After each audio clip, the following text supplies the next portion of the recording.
Masih dalam Telisik Hukum, masih bersama saya Oke Zenovi dan juga narasumber kita Mbak Rima Baskoro, dan kita masih membahas persoalan hak waris. Mbak Rima, ya. Tadi kita membahas sedikit mengenai suami istri meninggal tidak memiliki keturunan. Lalu bagaimana dengan suami istri yang tidak memiliki keturunan namun dia mengangkat anak? Kemudian terjadi kasus bahwa misalkan sang istri meninggal, kemudian sang suami karena merasa sudah mengangkat anak dan menganggap sebagai anak sendiri, kemudian seluruh harta bagian warisnya dari sang istri tadi dia hibahkan ke sang anak angkat tadi. Proses ini bisa diterima nggak dihukum? Oke, bicara soal pengangkatan anak, sebetulnya proses pengangkatan anak itu sudah diakomodir juga, Bang Oki, di peraturan perundang-undangan di Indonesia. Salah satunya yaitu dengan adanya penetapan pengadilan. Jadi kalau mau mengangkat anak, pastikan dulu prosesnya benar. Oke, itu yang pertama. Nah, kalau sudah ada anak angkat, kemudian salah satu orang tua asuhnya meninggal, bagaimana dengan pembagian warisnya gitu kan? Ini sendiri ada dua pandangan. Oke, dari hukum perdata itu anak asuh atau anak angkat yang memang diangkatnya itu sesuai dengan peraturan perundang-undangan Indonesia itu boleh menerima hak waris dari orang tua asuhnya. Sesuai hitungan dengan kondisi normal gitu? Iya, tapi itu di perdata. Kalau kita bicara kompilasi hukum Islam, beda lagi gitu. Karena bagaimanapun seperti yang dijelaskan tadi, para pihak yang boleh menjadi ahli waris sesuai kompilasi hukum Islam harus ada hubungan darah. Ya. Sedangkan anak angkat ini dengan orang tua asuh kan tidak ada hubungan darah kan. Jadi kalau bicara hak mewaris, anak angkat ini hanya boleh menerima warisan dari orang tua kandungnya. Itu satu. Lalu bagaimana kalau orang tua asuhnya ini sudah merasa sayang karena mungkin merasa dirawat kan, ingin memberikan sesuatu ke anak angkat, itu bisa diakomodir melalui proses wasiat wajibah, tapi bagiannya diatur. Nah, ada bagian-bagian tertentu, jadi tidak bisa seluruh hartanya dikasih, itu hanya sepertiga dari peninggalan. Waris, gitu. Nah, pertanyaan lebih lanjut, apakah pihak sang istri yang sudah meninggal terlebih dahulu itu bisa menuntut haknya yang tadi oleh si suami diberikan kepada anak angkat itu? Iya. Dari pihak keluarga istri mungkin pasti semua orang merasa berhak ya kalau sudah bicara warisan gitu. Untuk masalah menuntut kembali lagi semua orang punya hak. Cuman yang harus selalu diingat di sini adalah meskipun anak angkat tidak punya hak penuh untuk menerima warisan, tapi kalau istri sudah memberikan wasiat wajibah kepada anak, itu harus tetap dijalanin. Kalau tidak ada wasiat wajibah, tidak bisa. Walaupun dengan menggunakan konsep hibah begitu? Kalau hibah berarti beda lagi. Kalau hibah itu boleh dikasih ke anak angkat, tapi tetap ada bagian yang tidak boleh dilanggar. Ada namanya, istilahnya kalau di hukum itu legitiem porsi. Jadi yang namanya wasiat, hibah itu boleh dilakukan siapapun ke boleh dilakukan oleh orang tua asuh kepada anak angkat, tetapi bagiannya tidak bisa 100%. Iya, tidak bisa 100%. Penentuan itu apakah ada memang standarisasinya atau harus mengikuti kesepakatan? Ada peraturannya sendiri sih Mas, di kompilasi hukum Islam sendiri, di peraturan KUH Perdata sendiri. Oke, gitu. Ini menarik. Bicara hak waris tentunya tidak bisa lepas dari konteks perkawinan. Kita akan bahas sebentar lagi konteks bahwa bagaimana dengan pernikahan siri atau pernikahan kedua dan segala macam. Tapi sebelum kita bahas, kita dengarkan dulu tayangan berikut ini. Dan pemirsa Telisik Hukum, kita masih akan segera masih terus berdiskusi dengan tamu kita malam ini, itu Mbak Rima Baskoro. Namun sebelum kita lanjutkan, kita saksikan tayangan berikut ini. Kalau masalah warisan, pembagian warisan kayaknya memang lebih besar dari suami ya, ketimbang istri. Karena kalau suami mungkin karena dia dalam agama juga begitu sih Bang, maksudnya masalah pendapatan memang lebih besar hak suami. Menurut saya itu kan sudah diatur dalam agama, jadi ya kita tinggal jalanin aja. Memang kan kalau untuk wanita kan kebutuhannya kan nggak banyak karena wanita dibiayain sama suami. Kalau dari pihak suami dia yang nafkahin, jadi dia yang perlu. Iya, saya sangat setuju sih, karena ya itu balik lagi ke alasannya mungkin pria lebih banyak kewajibannya untuk kepada anak-anaknya dan mantan istrinya mungkin kalau sudah bercerai.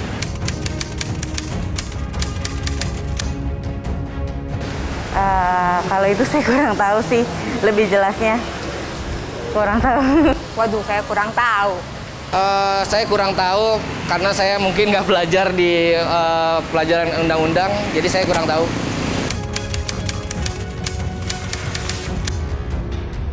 Biasanya kalau yang dapat hak waris tuh yang nikah jelas, yang ada surat-suratnya.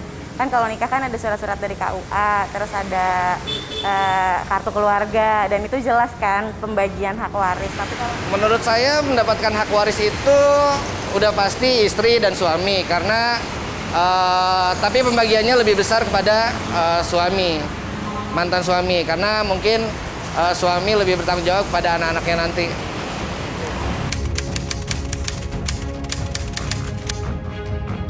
Kalau masalah hak waris kayaknya anak sama istri enggak deh. Karena memang nggak ada sih di hukum agama apapun negara nggak ada tuh masalah hak buat anak atau istri siri. Kalau masalah nikah siri itu dibilang hak waris, setahu saya pribadi ya, itu nikah siri itu biarpun kita ada anak itu nggak ada yang namanya untuk dapat warisan karena tidak sah di pemerintah. Maupun monogini pun nggak ada yang nggak bisa dituntut apa-apa untuk nikah siri ya, tidak dapat warisan mau istri ataupun anak. Nggak ada tuh hak waris. Kecuali tergantung dari sang suami yang buat maksudnya yang ngasih buat anak ataupun istri siri itu tergantung dari suami sih.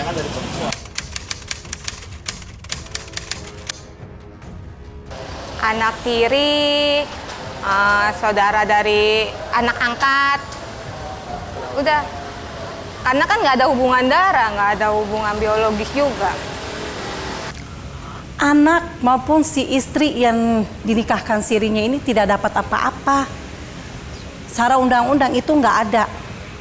Kecuali dia nikah secara sah pemerintah dan agama. Itu pasti dapat hak waris. Terima kasih Anda masih bersama kami dalam Terus Hukum. Tadi kita sudah melihat tayangan mengenai pendapat warga tentang apa yang mereka pahami dari persoalan hak waris. Menarik sebenarnya. Tadi sudah kita bahas ya mengenai pandangan-pandangan bahwa persoalan hak waris bisa diselesaikan dengan 3 sumber tadi, dengan cara perdata, kompilasi hukum Islam, dan tentunya dengan hukum adat. Itu pun mungkin opsional yang harus dipertimbangkan lebih lanjut. Kembali ke tema yang tadi kita bahas yang lebih dalam tadi. Bagaimana hak waris itu memang tidak bisa lepas dari persoalan perkawinan. Lalu bagaimana dengan kasus seorang laki-laki yang memiliki istri lebih dari satu? Kemudian konteks pernikahannya pun dilakukan hanya dalam satu sisi, artinya tidak semuanya dilaporkan ke hukum negara. Artinya ada 1 atau 2 istri yang dinikahinya hanya dengan nikah siri istilahnya, dan tidak dibukukan ke dalam buku negara, artinya tidak didaftarkan ke KUA. Apakah ini akan sangat membingungkan, akan sangat berpotensi membuat ricuh soal pembagian hak waris? Ya pasti sedikit banyak kalau sudah bicara waris. Kembali lagi ya Bang, semua orang akan merasa berhak. Terlepas itu ada dasarnya atau tidak. Okay. Pokoknya semua orang harus merasa berhak dulu gitu kalau bicara waris. Kalau persoalannya adalah nikah siri, yang harus diluruskan di sini adalah begini Bang. Nikah siri itu secara agama sah. Sah. Betul. Tapi kompilasi hukum Islam, undang-undang perkawinan dan peraturan-peraturan pelaksana lainnya itu mewajibkan bahwa semua perkawinan yang sudah dilangsungkan berdasarkan hukum agama masing-masing juga dicatatkan ke kantor urusan agama. Supaya apa? Supaya perkawinan itu sah dan diakui oleh negara. Apa yang terjadi ketika perkawinan siri yang sah secara agama itu tidak didaftarkan ke KUA, ya berarti perkawinan itu dianggap tidak pernah ada oleh negara. Kenapa? Karena prosedural dia menikah pun sudah tidak benar. Sudah tidak sesuai dengan peraturan perundang-undangan. Ya, karena untuk mendaftarkan juga harus mendapat izin dari istri pertama. Betul, ya, dan harus ada penetapan pengadilan agama dulu. Betul, biasanya sih seperti itu untuk poligami. Memang poligami dibolehkan tapi syaratnya harus diikuti gitu kan. Ketika perkawinan siri ini tidak didaftarkan, berarti kan tidak diakui negara. Lalu bagaimana bisa seorang istri siri mengajukan hak atau merasa berhak atas warisan yang dalam institusi perkawinan sendiri itu tidak diakui oleh negara. Kan itu jawaban yang sebetulnya tidak perlu kita jelaskan ya, dalam artian ya sudah jelas tidak ada haknya. Tapi ada kontradiksi di situ kan, bahwa ada konteks sebagian percaya bahwa sebuah ikatan perkawinan itu kan ikatan sakral yang lebih banyak diatur oleh konteks religiusitas masing-masing, ya kan? Artinya aturan yang mengikat dalam konteks agama itu seharusnya bisa diikuti.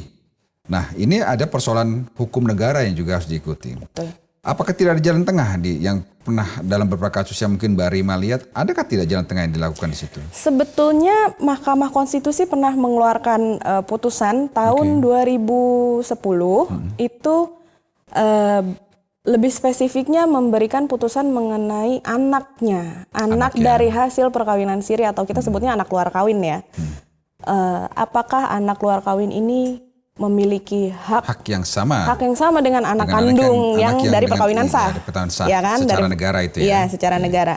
Di sini putusan Mahkamah Konstitusi menyampaikan bahwa apabila anak luar nikah ini bisa membuktikan ada hubungan biologis dengan seorang laki-laki sebagai ayahnya melalui ilmu pengetahuan dan teknologi, maka hubungan mewaris atau hubungan keperdataannya itu bukan hanya ke ibunya saja, tapi juga ke ayah biologisnya dan keluarga ayahnya.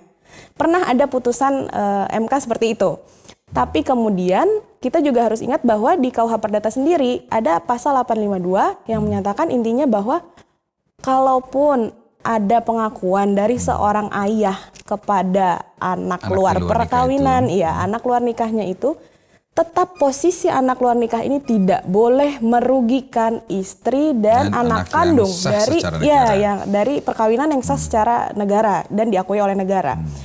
Dan diperkuat juga oleh fatwa MUI. Itu tahun 2012 menyatakan bahwa kalau misalkan ada kehendak dari ayah biologis kepada anak luar nikah ini untuk memberikan sesuatu, itu pun hanya bisa lewat wasiat wajibah dan itu tidak bisa mengganggu bagian dari perkawinan yang sah nih sebelumnya gitu. Jadi hak waris istri dan hak waris anak kandung dari perkawinan yang sah tidak boleh diganggu dengan adanya keberadaan anak luar nikah ini. Oke. Gitu. Nah, ini menarik nih, tapi kita kayaknya harus break dulu Mbak ya. Oke. Kita akan kembali. Pemirsa, masih menarik perbincangan kita dalam Tradisi Hukum, khususnya terkait hak waris yang baru saja kita bicarakan bagaimana hubungan waris antara seseorang dengan orang lain dalam kaitan dengan pernikahan siri maupun pernikahan yang resmi secara negara. Kami segera kembali.